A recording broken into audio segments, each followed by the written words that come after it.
Bonjour à tous, alors aujourd'hui on va voir comment faire une introduction pour son rapport de stage. Alors l'introduction c'est une partie fondamentale, pourquoi? Parce qu'elle est quasi systématiquement lue. C'est-à-dire que s'il y a bien une partie sur laquelle il ne faut pas se rater, c'est l'introduction. Tout comme la conclusion, le plan détaillé, c'est vraiment des parties on va dire centrales qui sont systématiquement lues. Non pas que le développement soit pas lu, mais s'il y a des parties clés qui vont être lues par le jury ou l'examinateur, c'est bien celle-ci. D'autant plus que vous n'avez jamais deux occasions de faire une première bonne impression. Donc naturellement, le jury va commencer par la lecture de l'introduction. Donc ça va être la première impression que vous allez faire. Donc on est tous un petit peu comme ça, inconsciemment, on a tous tendance à se faire un peu une idée dès les premières lignes sur la qualité du document, etc. Donc, on va essayer de faire une introduction de qualité, d'éveiller l'intérêt du lecteur, de l'examinateur pour lire la suite. Et si on fait une très bonne introduction, on va vraiment marquer des points. Et c'est vraiment une partie que je vous invite sur laquelle il faut porter une attention particulière. Vous pouvez la faire à la fin.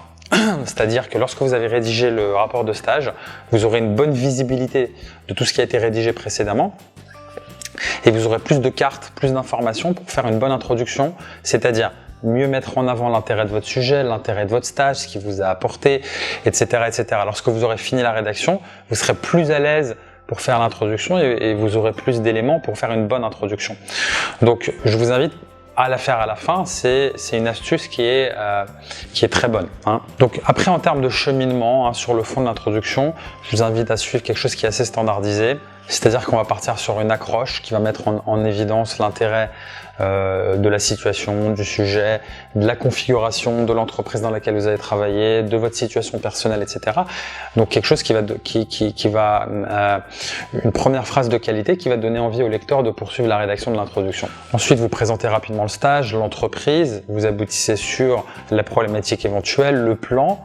Vous allez brièvement présenter les différentes parties que vous allez aborder, ce que vous allez présenter pour montrer comment vous allez structurer votre rapport de stage. Vous pouvez également enrichir l'introduction en mettant en évidence vos objectifs de carrière, ce qui va permettre de mettre en évidence tout de suite une cohérence par rapport au choix du stage, par rapport au choix de l'entreprise.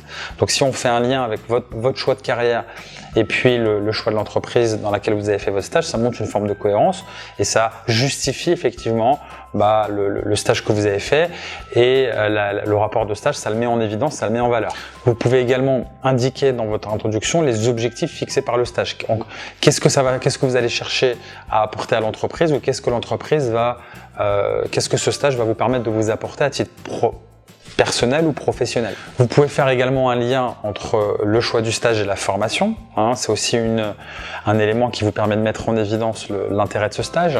Enfin, vous êtes amené à présenter la problématique. Donc si elle existe, puisque tous les rapports de stage ne l'imposent pas.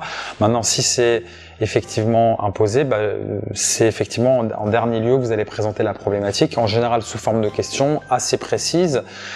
Problématique qui va faire un lien entre votre intervention et puis au sein de l'entreprise et puis le stage en question.